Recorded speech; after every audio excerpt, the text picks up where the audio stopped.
PKP dirasai oleh rakyat di seluruh Malaysia tetapi beberapa kawasan kini dikuatkuasakan PKPD, Perintah Kawalan Pergerakan diperketatkan. Sungai Lui sudah memasuk hari kedua PKPD ini dilaksanakan dan kini menyertai saya di talian secara langsung adalah salah seorang penduduk Kampung Batu 23 Sungai Lui, Farizwan Abdul Hamid yang terbabit kawasan ini dalam PKPD sejak 2 hari lepas. Saudara Farizwan, terima kasih kerana bercakap dengan kami. Pertama sekali, bagaimana situasi penduduk sekarang di kawasan itu, di Sungai Lui, terutamanya dari segi bekalan makanan?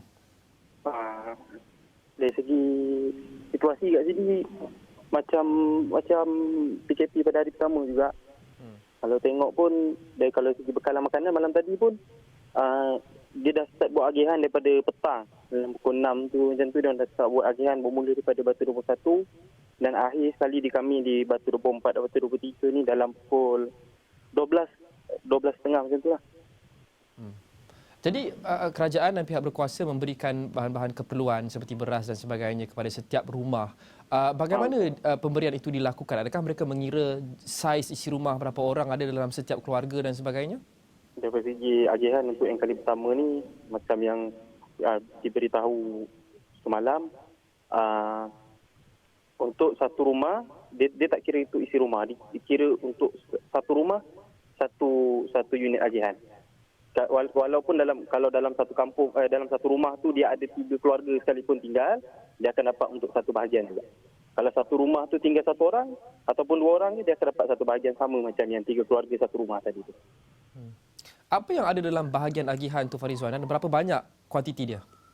Kalau yang saya dapat ni ada sardin 3 tin, ada susu 4 tin, ada beras, ada serbuk teh, ada gula, ada garam. Itulah dengan biskut. Itulah untuk sementara ni itulah kami dapat.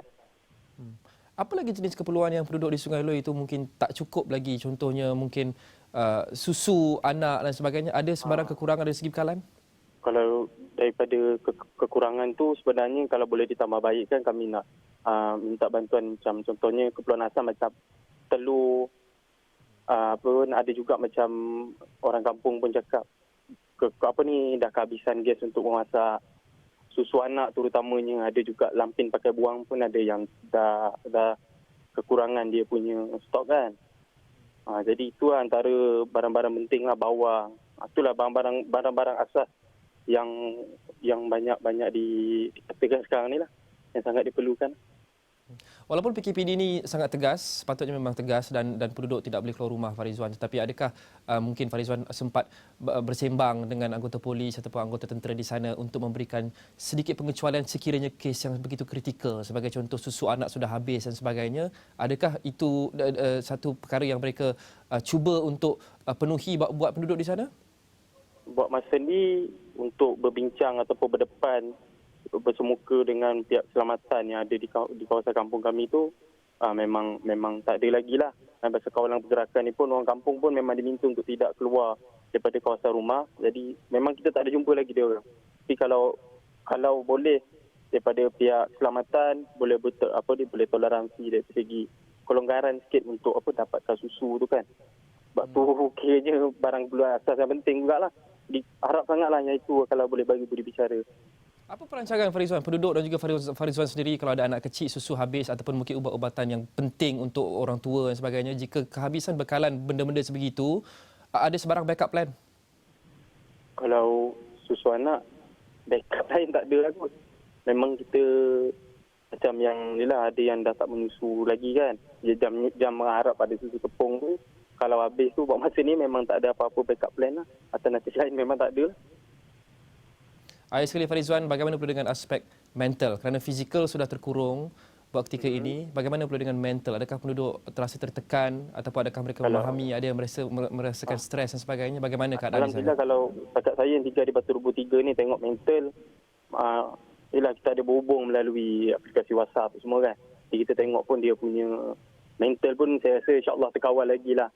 Selagi daripada pihak kerajaan boleh bantu kami apa yang diperlukan. Kami tak minta banyak pun. Cuma keperluan asas tu saya rasa itu sudah memadai untuk bagi kita punya orang kampung agak bertenang sikit atas safety yang dibuat di kampung ni. Okey, maaf. Secara ringkas, akhir sekali Farizwan, mungkin apa pesanan Farizwan dan penduduk Sungai Loi kepada penduduk di luar kawasan-kawasan lain yang masih lagi berada di bawah PKP dan bukan PKPD seperti di Sungai Loi? Mhm. Pesanan saya untuk rakyat-rakyat Malaysia yang di luar sana yang belum menghadapi PKPD ni, jagalah batas-batas pergerakan seperti yang pihak kerajaan telah pun minta, kerajaan telah tetapkan. Jadi ikutlah panduan tersebut supaya mengelakkan daripada tempat-tempat yang lain luar daripada kawasan kami ni pun akan menerima PKPD yang sama. Nanti takut, yelah, kami pun di satu kawasan saja pun ada sedikit kesukaran berlaku. Kalau jadi pada kawasan yang lebih luas, takut nanti pihak kerajaan lagi susahlah nak kawal kan. Jadi kita harap pihak luar sana dapat jaga pergerakan, ikut kata kerajaan, duduk di rumah, insya-Allah kita dapat putuskan sebairang rantaian COVID-19 ni, kita tak nak ada gelombang baru pula. Baik, terima kasih Farizwan Abdul Hamid, penduduk kampung Batu 23 Sungai Loi yang kini diletak di bawah Perintah Kawalan Pergerakan diperketatkan. InsyaAllah semua akan bertambah baik untuk penduduk Sungai Loi, sama-sama kita doakan, dan juga untuk seluruh Malaysia.